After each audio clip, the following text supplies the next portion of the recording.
हम 10 साल से हिंदू धर्म रक्षा मंच को आगे बढ़ाने का काम किए। 10 साल से हिंदू धर्म रक्षा मंच सभी हिंदुओं के लिए काम किया और बीजेपी के लिए भी काम काफ़ी किया। हम लोग पिछले चुनाव में भी दावा-दावी नहीं किए थे और इस बार हम 2024 में हम दीपक प्रकाश जी के पास गए और दावा-दावी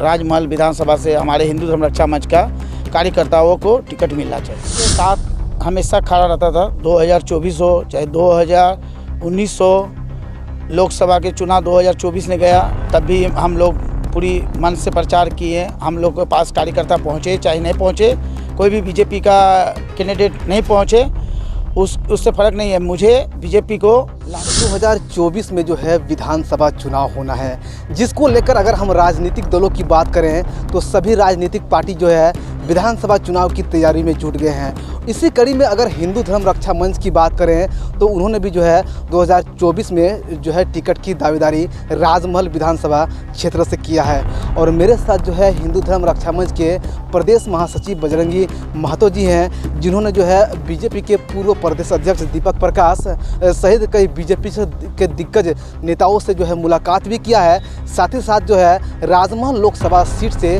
चुनाव लड़ने को लेकर चर्चा भी किया है। यहाँ तक कि हिंदू धर्म रक्षा मंच के जो केंद्रीय अध्यक्ष है संत कुमार घोष जो है, उनको लेकर भी जो है टिकट की इन लोगों ने दावेदारी पेश की है। इनका साफ शब्दों में कहना है कि पिछले चुनाव की अगर हम बात करें या फिर राजमहल लोकसभा सीट या विधानसभा सीट की बात करें तो इन क्षेत्र में जितना भी विकास होना था वो विकास नहीं हो पाया है और ना ही राजमहल बदला है।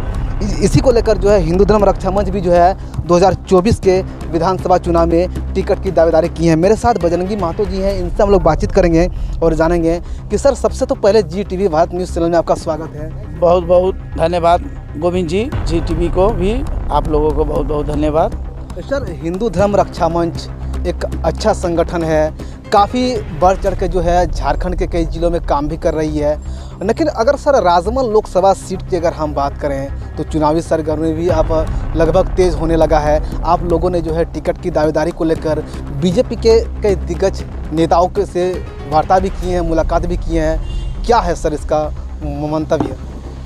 हम 10 साल से हिंदू धर्म रक्षा मंच को आगे बढ़ाने का काम किए। 10 साल से हिंदू धर्म रक्षा मंच सभी हिंदुओं के लिए काम किया और बीजेपी के लिए भी काम काफ़ी किया। और हम लोग पिछले चुनाव में भी दावा-दावी नहीं किए थे और इस बार हम 2024 में हम दीपक प्रकाश जी के पास गए और दावा-दावी किए हैं। इस बार राजमहल विधानसभा से हमारे हिंदू धर्म रक्षा मंच का कार्यकर्ताओं को टिकट मिलना चाहिए। सर, आखिर पिछले चुनाव की बात करें हम या फिर उससे पिछले चुनाव की बात करें तो हिंदू धर्म रक्षा मंच जो है बेहतर तरीके से मैदान में कार्य भी कर रहा था और वो बीजेपी को समर्थन भी कर रहे थे। लेकिन 2024 में उन्होंने टिकट की दावेदारी भी की है, क्यों? मैं बीजेपी के साथ हमेशा खड़ा रहता था। 2024 हो चाहे 2019 हो, लोकसभा के चुनाव 2024 में गया तब भी हम लोग पूरी मन से प्रचार किए। हम लोग के पास कार्यकर्ता पहुँचे चाहे नहीं पहुँचे, कोई भी बीजेपी का कैंडिडेट नहीं पहुँचे, उससे फ़र्क नहीं है। मुझे बीजेपी को लाना था मगर इस बार बीजेपी बहुत चूक गया, गलती कर दिया। सही तरीके से प्रचार और जो करना चाहिए था वो नहीं किया, इसीलिए ज़रा सा कहीं न कहीं बीजेपी पे इस बार कार्यकर्ताओं को गलती था। जो कार्यकर्ता इस बार टिकट दिया गया था कहीं न कहीं गलती था, इसीलिए बीजेपी इतने मतों से हारा। जो हमारे राजमहल ने जो हमेशा 1 लाख वोट से आगे रहते थे लोकसभा में, इस बार 3500 वोट से पीछे बीजेपी रह गया। मगर ये क्या रीज़न है हमको ये बताना चाहिए और बीजेपी को इस बार हम सोच रहे हैं हिंदू धर्म रक्षा मंच को टिकट मिलना चाहिए। सर, अगर राजमहल की हम बात करें तो आप लोगों ने भी बीजेपी को समर्थन किया है। काफ़ी सारे अगर बीजेपी के नेता की बात करें तो यहाँ पर बीजेपी का विधायक है। आखिर अगर मान लिया जाए कि बीजेपी अगर हिंदू धर्म रक्षा मंच को अगर मौका देती है तो 2024 में उनका एजेंडा क्या होगा, उनका मुद्दा क्या होगा, वो जनता के बीच किन मुद्दों को लेकर जाएंगे? जैसे राजमहल ने आप लोग तो देख ही रहे हैं कितना काम हुआ है राजमहल विधानसभा में। वही मुद्दा लेके लोगों के पास, जैसे हम लोग अभी पहुंच रहे हैं, जो अपने कार्यकर्ता हिंदू धर्म रक्षा मंच के लोगों के पास मिलते हैं तो काफ़ी नाराज़ है, काफ़ी नाराज़ चल रहा है बीजेपी से। कोई विधायक प्रतिनिधि रहे और उससे काफ़ी नाराज़ चल रहा है। तो इस बार सभी राजमहल का जनता का मांग है एक नया चेहरा आवे और युवा आए। तो हम लोग इसीलिए मांग करने के लिए दीपक प्रकाश के जी के पास गए और संगठन मंत्री करमवीर सिंह के पास गए और मैं मांग की है संत कुमार घोष को, युवा नेता है, उसको टिकट दिया जाए। सर, जिस प्रकार आप कह रहे हैं कि जो है संत कुमार घोष जी एक युवा नेता हैं, वो लोगों के दिलों में बसने वाले नेता हैं और अच्छा उसका राजनीतिक दुनिया की अगर हम बात करें तो उनका काफ़ी पुराना चेहरा भी रहा है। लेकिन चर्चा ये भी है सर कि राजमहल विधानसभा सीट पर कई सारे ऐसे जो नेता हैं, दिग्गज नेता हैं, जो बीजेपी के टिकट को लेकर दावेदारी कर रहे हैं और मैदान में हैं। तो क्या आपको लगता है कि ऐसे में बीजेपी हिंदू धर्म रक्षा मंच को मौका देगी? ज़रूर देंगे मौका। हम लोग काम किए हैं 10 साल से और वो देखकर ही काम देखकर ही देंगे और ज़रूर बीजेपी ऐसा दोबारा गलती नहीं करेंगे। अब मौका हम लोगों को ज़रूर देंगे और ये दावा है।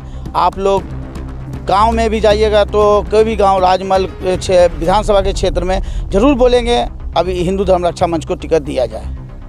चलिए, बहुत बहुत धन्यवाद सर कि आप हमारे साथ जुड़े और हमारे दर्शकों के बीच साझा किए कि आखिर जो है आप लोगों ने किस प्रकार एक जो है मंतव्य को लेकर के, जिस प्रकार बीजेपी के पूर्व प्रदेश अध्यक्ष दीपक प्रकाश की बात करें या फिर राज्यसभा सांसद की बात करें, उन लोगों से आपने मुलाकात किया और जिस प्रकार इन्होंने बजरंगी महतो ने बताया, जो हिंदू धर्म रक्षा मंच के जो है प्रदेश महासचिव है, वो लोग जो है लगातार जो है पिछले कई वर्षों से बीजेपी को समर्थन करते आ रहे थे। अगर राजमहल हम लोग विधानसभा की कहीं भी चर्चा करते हैं तो यहाँ से अनंत ओझा का दूसरी टर्म का जो है वो विधायक हैं और जो है 2024 में भी चुनावी सरगर्मी जो है अब बेखूबी तेज़ होने लगा है। ऐसे में अगर हम नेताओं की बात करें तो यह जो टिकट को लेकर बीजेपी के विधायक अनंत ओझा भी जो है मैदान में है। यहाँ तक कि जो है बीजेपी किसान मोर्चा के राष्ट्रीय मंत्री बजरंगी प्रसाद यादव भी मैदान में है और यहाँ तक कि अब जो है हिंदू धर्म रक्षा मंच के जो संगठन हैं, उनके जो केंद्रीय अध्यक्ष हैं संत कुमार घोष साहब, उन्होंने भी जो है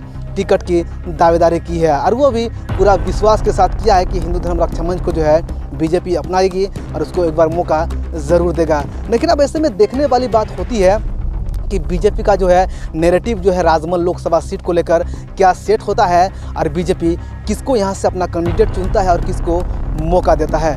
गोविंद ठाकुर, ZTV भारत न्यूज़, साहिबगंज।